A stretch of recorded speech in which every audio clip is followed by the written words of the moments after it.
y Fallon. Del otro lado de la línea ahora tenemos a Marcos Novaro, un gran analista político que nos va a iluminar un poco respecto de lo que está ocurriendo con la ley ómnibus, con Javier Milei también y este saldo de mes y medio, podríamos decir, ya de gestión. Vamos a saludarlo. Muy buenas tardes, Marcos, ¿cómo estás? Muy bien, ¿qué tal? Lo de iluminarlos es un poco excesivo, pero bueno, vamos a ver qué podemos hacer. Esperemos que algo, Marcos. Yo sé que podés. Algo. Marcos, ¿qué evaluación haces de este primer casi mes y medio de gobierno de Javier Milei? ¿Cómo lo estás viendo a vos en relación con su propio gabinete, la discusión en el Congreso? ¿Cómo ves el rol de Javier Milei? Bueno, a ver, es un personaje que tiene facetas muy contradictorias, ¿no? Milei como presidente, en alguna medida continúa el Milei candidato, es virulento, fanático, lo fue en particular en ese discurso que fue tan comentado en Davos, ¿no? Un discurso de campaña, de trinchera, de un sermón, más que un discurso de un presidente, el sermón. ¿A vos no te pareció acertado el discurso? No, a mí me pareció bastante poco oportuno y me parece que más allá de los aplausos que he recibido de algunos empresarios, los empresarios ponen plata en los países que funcionan, digamos, ¿no? Si el presidente de un país se parece como un fanático religioso, por más que les simpatice la religión que profesa, hacen cálculos de utilidad, no ponen plata por sus ideas, ponen plata por su riesgo, su tasa de riesgo, y ahí apareció como un personaje riesgoso. Entonces yo, no me parece. Ahora, por otro lado, Milei en su trámite de las iniciativas que tienen que pasar por el Congreso ha sido bastante más flexible de lo esperado, fue también bastante más flexible de lo esperado en la composición del gabinete, digamos, ¿no? Sí. O sea, a buena parte de sus colaboradores más fieles los hizo a un lado y buscó gente de otros sectores. Se peleó con Píparo para poner a un peronista en ANSES, se peleó con los dolarizadores para poner a Luis Caputo, se peleó con Macri para poner a Patricia Bullrich. O sea, hizo varias cosas que mostraron cintura, digamos, ¿no? Que mostraron una decisión de ser pragmático. Sí. Entonces, ¿quién es el Milei que pesa más? ¿El fanático o el pragmático? Eso yo creo que es medio difícil saberlo, digamos, ¿no? Me parece que es un personaje peculiar, que tiene sus características que hay que ver, digamos, cómo interactúan en el tiempo y con los demás, digamos, ¿no? Me parece que por ahora Milei habla como fanático, pero cuando actúa en cosas que son decisivas para su supervivencia, me parece que es más pragmático y fanático. Claro. Marcos, yo quiero preguntarte por lo que estás viendo en la opinión pública, lo que estás viendo en la sensación de aprobación entre la gente, y particularmente quiero preguntarte cómo crees que va a impactar la restitución del impuesto a las ganancias en la aprobación del gobierno. Porque, muy breve, ¿no? La ganancias era un impuesto. Milei siempre dijo, vamos a bajar los impuestos, vamos a bajar los impuestos. Eso no parece estar ocurriendo, pero además se restituye uno. No, claro que no.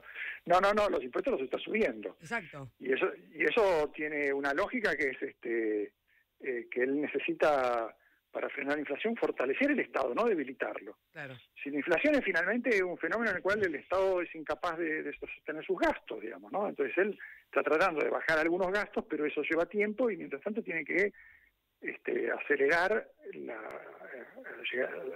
camino al déficit cero. Entonces tiene que hacer todo lo contrario de lo que dijo.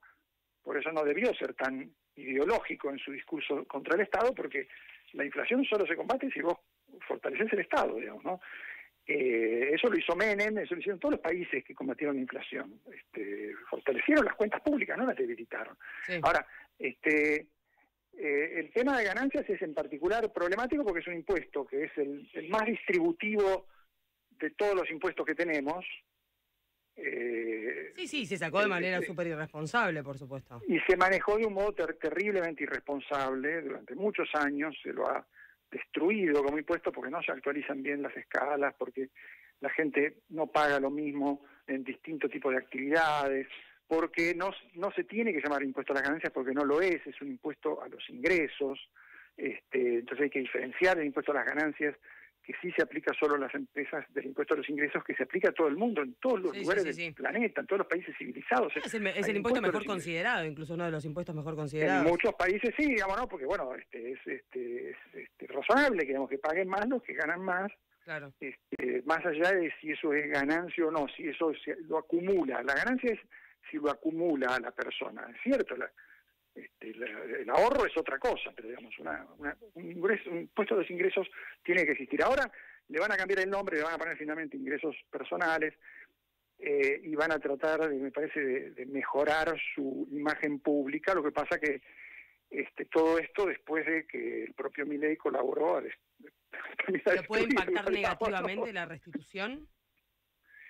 Y yo creo que bien no va a caer, digamos, ¿no? Obviamente, en un momento de recesión, que vos le vuelvas a subirle el impuesto a sectores medios, que además son mayoritariamente votantes de Milei, le puede pasar lo mismo que le pasó al gobierno de la Alianza en su momento, que también tuvo un problema parecido, ¿no? Ellos aumentaron el impuesto a las ganancias, la famosa tablita de Machinea, fue la primera vez que intentaron hacer una escala donde aumentaba la recaudación de ganancias sin cambiarle el nombre, y eso fue mortal para el gobierno de la Alianza.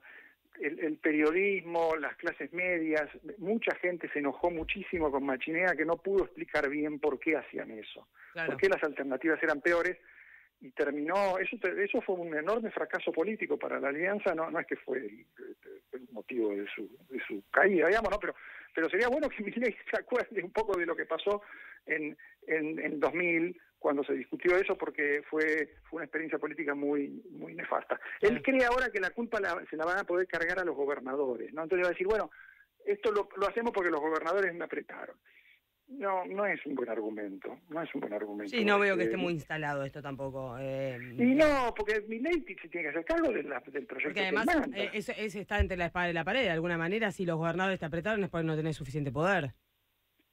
O porque te dejaste apretar, o porque vos consideraste que las alternativas eran peores. Bueno, explica eso, ¿por qué las alternativas eran peores? Es cierto, si los gobernadores tenían otra carta que era coparticipar en el impuesto al cheque. Sí. El impuesto al cheque es mucho peor, es un impuesto que pagan todo el mundo, que es un empleado de la construcción que recibe un cheque lo paga. El impuesto al cheque es un impuesto malísimo, es igual que las retenciones a las economías regionales, es un pésimo impuesto. Entonces, él está eligiendo entre impuestos peores y mejores, digamos, y tiene que explicar eso, pero bueno, como no tiene un argumento bueno sobre impuestos, le puede terminar pasando lo mismo que a De la Rúa y a Machinea. Claro.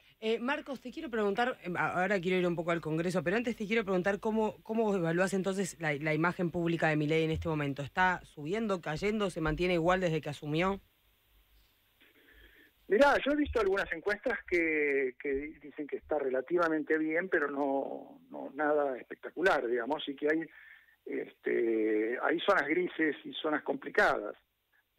No es que todas las medidas del gobierno tienen apoyo. Algunas medidas tienen apoyo, otras no. Sí. Y obviamente que la suba de tarifas es la que menos apoyo tiene, igual que en la época de Macri, eso se repite, y eso es un costo político que ahí yo no sé si hay mucho argumento para... Sí, pero ahí de alguna manera Milei avisó que iba a hacer esto, no avisó que iba a subir impuestos. Milei avisó mucho más que Macri, entonces hay más disposición a aceptar que esto es inevitable, pero de todos modos el mal humor existe. El 60% te dice, no, ¿cómo estar de acuerdo con que me revientan con las tarifas? Y esto recién empieza, además, o sea, cuando llegue los aumentos importantes, ahí la cosa... Entonces eso... Y hay otro punto que también yo he visto en las encuestas que es preocupante para Milei, que es la mayoría cree que Milei se instaló relativamente bien en el gobierno, digamos, ¿no? Que hizo sus primeros pasos, los dio para instalarse en el gobierno y controlar la situación. Pero cuando le preguntan, ¿usted cree que va a poder controlar la inflación? La mayoría piensa que no. Y eso es un poco una especie de karma que tenemos, que los argentinos asumimos que la inflación es insuperable, que no hay forma, digamos, es parte de nuestra identidad, digamos, y que en eso todos los gobiernos van a fracasar. Ese es un gran problema para Milei, porque la política antiinflacionaria depende mucho de la confianza, y si vos no tenés confianza, ya empezás mal, digamos, ¿no? Entonces ahí hay un punto que me parece que tiene que ver con el hecho de que la inflación en Argentina es muy crónica, han fracasado muchos en todo tipo de esquemas económicos, han fracasado para tratar de combatirla, y no parece que haya, digamos, por lo menos luz al final del túnel, ¿no? O sea, Sí. esta idea que dice, mire, que Marcos, la cosa ya camina, no es cierto, ¿no? Claro, claro. Marcos, le hago la última que nos apremia un poco el tiempo de la Sí. radio. Le quiero preguntar concretamente por el Congreso. Estamos llegando tal vez a la recta final, por lo menos, del trabajo en comisiones. Se está negociando el apoyo a un dictamen de mayoría. ¿Ve claros ganadores y perdedores hasta este momento? Mirá, vamos a ver cómo termina esta historia. Me parece que Milei y la oposición moderada van a poder compartir el éxito si no son demasiado, digamos, si no se vuelven demasiado ambiciosos unos y otros, ¿no? Es decir, bueno, nosotros le sacamos a Milei Claro. todo lo que queríamos y el proyecto sale como queríamos, puede decir Juntos por el Cambio, lo que queda Juntos por el Cambio, y Milei puede decir, les di monedas, igual ahora lo que me sacaron se lo enchufo por otro DNU, Claro. y entonces los jorobo. Si van por ese camino, entonces la cosa va a volver a un clima medio de confrontación. Pero si los dos comparten el éxito más o menos en modo más o menos civilizado, me parece que van a dejar como derrotado al kirchnerismo, que finalmente es la primera minoría, pero ha quedado fuera de juego, digamos, Claro. no pesan. Y ese es el costo de ser una oposición confrontativa, digamos, ¿no? O vos frenás al otro o perdés todo, porque quedaste fuera de los acuerdos, digamos, ¿no? Y es lo que le puede pasar al kirchnerismo. Clarísimo. Muchísimas gracias, Marcos Novaro, analista político, haciendo una evaluación de cómo están terminando las negociaciones en el Congreso para la ley ómnibus. Un saludo enorme, Marcos, gracias. Un gusto, que sigan bien. Buenas tardes para todos. Marcos Novaro.